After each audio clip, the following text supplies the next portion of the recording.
Schedule সময় থেকে ১২ ঘন্টা পেরিয়ে গেলেও ৩৬০ জনের বেশি ওমরা যাত্রী নিয়ে ঢাকা থেকে ফ্লাইট ছাড়েনি ফ্লাইডেল এয়ারলাইন্স।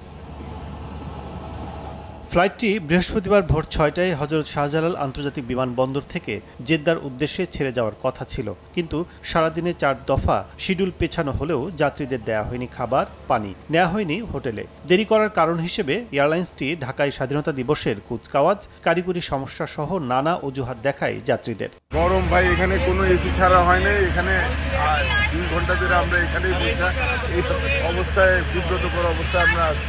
১০ ঘন্টা পর বিকেল ৪টায় যাত্রীদের বিমানে ওঠানোর পর ২ ঘন্টা পার হলেও ছাড়েনি বিমানটি। এ সময় উড়োজাহাজের ভেতরে এসি না ছাড়ায় চরম ভোগান্তিতে পড়েন শিশুসহ নানা বয়সী যাত্রীরা। ভ্যাপসা গরমে অতিষ্ঠ হয়ে বাইরে বেরিয়ে আসেন অনেকেই। সাধারণত অনবোর্ড হওয়ার পর গ্রাউন্ড সার্ভিস দেয়া প্রতিষ্ঠানের দায়িত্ব না থাকলেও জটিলতার বিষয়ে জানানো হয়নি বাংলাদেশ বিমানকেও। কারণ আমি জানি যে প্যাসেঞ্জার লঞ্চ থেকে সবাই চলে গেছে অনেক আগে, ৫:০০টার দিকে ওদের সব প্যাসেঞ্জার সবাই চলে গেছিল। যাত্রী উঠে গেলে এখন তো ওদেরই কাজ, এখন ইনফরমেশন আমাদের দেয় নেই। দিনব্যাপী নানা জটিলতা শেষে সন্ধ্যা ৭:৩০টার পর ফ্লাইটটি ছেড়ে যায় শাহজালাল বিমানবন্দর। তবে অব্যবস্থাপনার কারণেই এই যাত্রা ভোগান্তির বিষয়টি নিশ্চিত করেছে বিমানবন্দর নির্বাহী পরিচালক। কাজল আব্দুল্লাহ, সময় সংবাদ, ঢাকা।